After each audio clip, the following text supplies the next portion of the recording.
ಒಂದು ವಿಡಿಯೋನ ಸೂಕ್ಷ್ಮವಾಗಿ ಗಮನಿಸಿ. ಇದು ನಡೆದಿರೋವಂಥದ್ದು ಮಾರ್ಚ್ 30ನೇ ತಾರೀಕು ಬನಶಂಕರಿ 2ನೇ ಹಂತದಲ್ಲಿ. ಮುಂದಕ್ಕೆ ಹೋಗುತ್ತೆ ಬೊಲೆರೋ ಕಾರು. ಒಬ್ಬಳೇ ಸ್ಕೂಲ್ ಹುಡುಗಿ ನಿಂತಿರೋದನ್ನು ಗಮನಿಸಿ ಮತ್ತೆ ವಾಪಸ್ ಹಿಂದೆ ಬಂದು ಬಾಯಲ್ಲಿ ಆಶೀರ್ವಾದ ಮಾಡ್ತೀನಿ ಅಂತ 2-3 ಸರಿ ಕರೀತಾರೆ. ಒಳಗಡೆ ಇದ್ದವರೆಲ್ಲ ಮುಖಕ್ಕೆ ವಿಭೂತಿಯನ್ನು ಬಳ್ಕೊಂಡು ಸಾಧು ಸಂತರ ರೀತಿ ಇದ್ರಂತೆ. ಪುಣ್ಯಕಾಮಗು ಅವ್ರ ಅಪ್ಪನ ಕರೆದಿದೆ. ಅವರಪ್ಪ ಬರ್ತಿದ್ದ ಹಾಗೆ ಅವ್ರು ಏನು ಅಂತ ವಿಚಾರಿಸ್ತಿದ್ದ ಹಾಗೆ ಅವರು ಅಲ್ಲಿಂದ ಕಾಲು ಕಿತ್ತಿದ್ದಾರೆ. ಆದರೆ ದಯವಿಟ್ಟು ನಿಮ್ಮೆಲ್ಲರಲ್ಲೂ ಒಂದು ಪ್ರಾರ್ಥನೆ ಏನಪ್ಪ ಅಂತ ಹೇಳಿದ್ರೆ, ನೋಡಿ ಈಗ ಬೇಸಿಗೆ ರಜಾ ಪ್ರಾರಂಭ ಆಯಿತು. ಮಕ್ಕಳು ಯಾರೂ ಮನೇಲಿ ಇರೋದಿಲ್ಲ, ಬೀದಿಲಿ ಆಟ ಆಡಬೇಕು ಅಂತ ಹಠ ಮಾಡ್ತಾರೆ. ಹಾಗೊಂದು ರೀತಿ ಆಟ ಆಡಬೇಕು ಅಂತ ಹೇಳಿದ್ರೆ ದಯಮಾಡಿ ಪೋಷಕರು ಇಲ್ಲದೆ ಮಕ್ಕಳನ್ನು ಮಾತ್ರ ಬೀದಿಯಲ್ಲಿ ಬಿಡಬೇಡಿ. ನಮ್ಮ ಜಾಗರೂಕತೆ ನಮ್ಮ ಕೈಯಲ್ಲಿರಲಿ.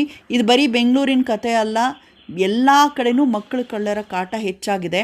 ಈ ಒಂದು ವಿಡಿಯೋ ಎಲ್ಲ ಕಡೆ ಹಾಕಿದ ಮೇಲೆ ನಾವು ಗಮನಿಸಿದ್ದು ಇದು ಕರ್ನಾಟಕದ ಗಾಡಿ ಅಲ್ಲ. ಜೊತೆಗೆ ತುಂಬ ಜನ ರಿಪ್ಲೈ ಮಾಡಿದ್ದು ಏನಪ್ಪ ಅಂತ ಹೇಳಿದ್ರೆ, ಹೌದು ಇದು ನಮ್ಮನೆ ಹತ್ರನೂ ನಾವು ನೋಡಿದ್ದೀವಿ, ಅಲ್ಲಲ್ಲಿ ನಿಲ್ಲಿಸಿರ್ತಾರೆ ಏನೋ ಗಮನಿಸ್ತಿರೋ ರೀತಿ. ಇನ್ನು ಕೆಲವ್ರು ಹೇಳಿದ್ದೇನಪ್ಪ ಅಂತ ಹೇಳಿದ್ರೆ, ಸ್ಕೂಲ್ಗಳ ಹತ್ರ ಪಾರ್ಕ್ಗಳ ಹತ್ರ ನಾನು ಈ ಗಾಡಿನ ನೋಡ್ತಾನೆ ಇರ್ತೀನಿ ಯಾವಾಗಲೂ ಅಂತ. ಅವ್ರ ಇಂಟೆನ್ಷನ್ ಏನು ಎತ್ತ ಗೊತ್ತಿಲ್ಲ. ಆದರೆ ನಮ್ಮ ಒಂದು ಎಚ್ಚರದಲ್ಲಿ ನಾವಿರೋಣ. ಮನೆಗೆ ಯಾರಾದರೂ ಬಂದು ಬಾಗಿಲು ಬಡಿದ್ರೆ ಯಾರು ಎತ್ತ ಗೊತ್ತಿಲ್ಲ ಅಂದರೆ ದಯವಿಟ್ಟು ಬಾಗಿಲು ಕೂಡ ತೆಗೆಯೋದಕ್ಕೆ ಹೋಗಬೇಡಿ. ಜೋಪಾನ.